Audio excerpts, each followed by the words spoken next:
Hello guys, in this video I will explain about the general structure of antibody and different classes of antibodies which are present in our body.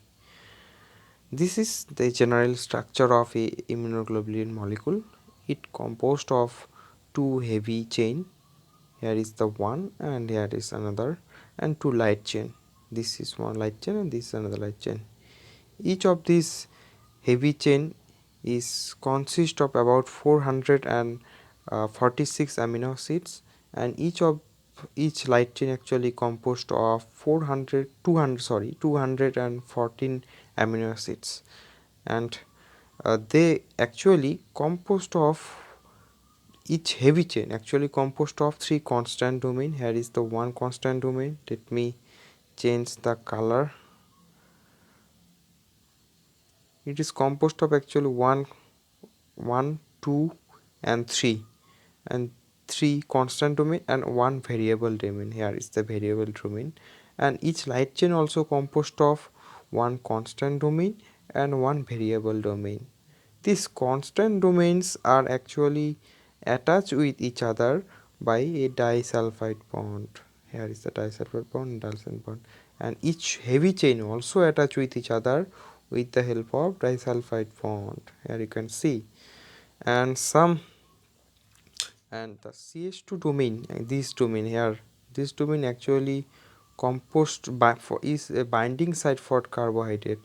This carbohydrate binding site actually increase the solubility of the antibody molecule. And this fragment, the bottom fragment, is this C, means C here indicates the cluster, not cluster, it crystallized. This segment, let me erase this. These constant domains are actually called fragment of crystallizable, because if you store them in cold place they can be crystallized. That's why this is called fragment of crystallizable, and this is very important for biological activity of the enzyme. And the variable domain of both heavy chain and light chain actually function in the binding of antigen. And another structure is present in the antibody structure, that is called hinge region. Here is the hinge region, the black one. This hinge region is actually present in three types of antibody which are mentioned here. This is actually IgA, IgG and IgD. In these three kinds of antibody, this hinge region is present, but another two different class like IgE and IgM, there is no hinge region is present. This hinge region actually gives flexibility to move to antigen binding site. For example, when a antigen actually bind with the heavy chain, wait. For example, here if a antigen bind with the then they will do that they will actually try to cross link with each other, and this hinge region actually play very important role for these kinds of cross linking.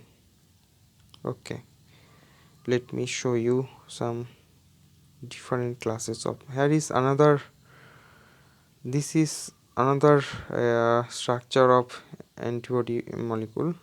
Here each of these actually each heavy chain and light chain actually form domain like structure.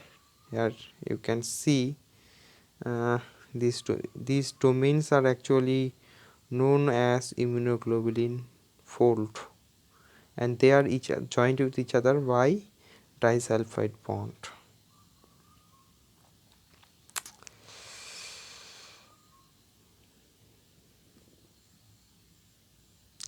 Here is the, I told you that there are two class of antibody, IgG and IgM and IgE actually do not have hinge region, and they have a extra additional CH2 domain, and which actually function in very much similar to the hinge region.